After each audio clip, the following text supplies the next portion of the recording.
I'm Graham with Fair Game, and this is a parent's guide to Pokemon. In this video, we're answering the question, how do I know if my Pokemon cards are valuable? Well, the short answer is Google, but there's a little bit more to it than just that.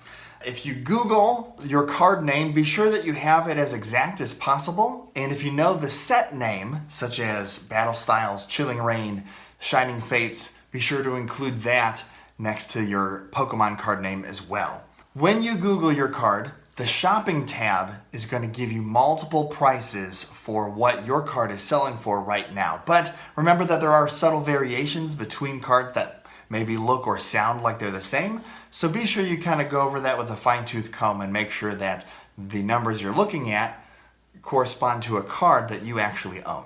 The other big industry secret is that we use TCGplayer.com. This is what we use at the game store. It is very good at discerning what the active market price is for collectible cards like Pokemon. We use this for a variety of other cards and games that we sell as well. TCG Player, Google Shopping, and eBay are also going to tell you what your card is selling for most recently, but I would really encourage you to lean into that market value as best as possible, because sometimes people will drop the price on their cards to make sure they're getting the sale, and that doesn't necessarily equate to how much that card may or may not be worth. Even without using the internet, there are some common things you can look for to determine if your cards are going to have value.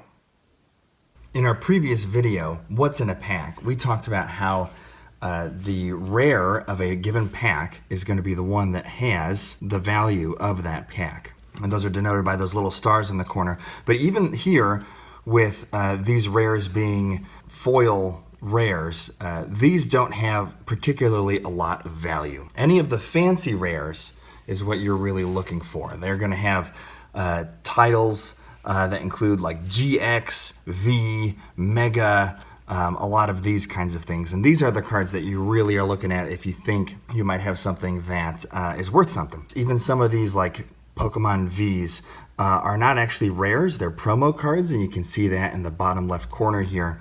That just means that we had to buy this Rapidash V card in a Rapidash V box where you were guaranteed to get this.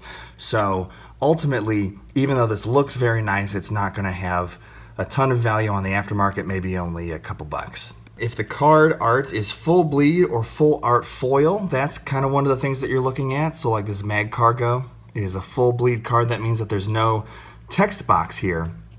The text is just printed on the card art versus something like this Thundurus. Now foil, I used that term a moment ago, is used to describe the metallic finish of this card paper here. You can see it's got all these wonderful like kaleidoscopic effects. These are really cool. And full art or full bleed means the art goes to the edges of the card.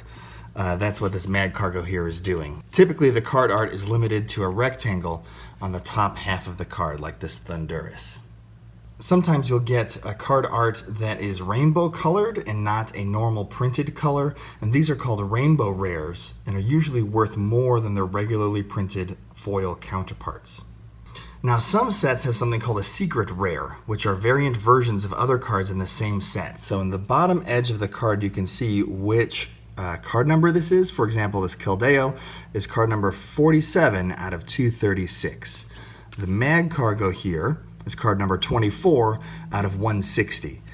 Your card would be a secret rare if that first number exceeded the second number. Secret rares have numbers that exceed the number in that set, meaning that you might not have even known that it existed, such as card number 183 out of only 180. Thank you so much for watching. Be sure to like, subscribe, and check out the next video in our series where we ask the question, what should I buy?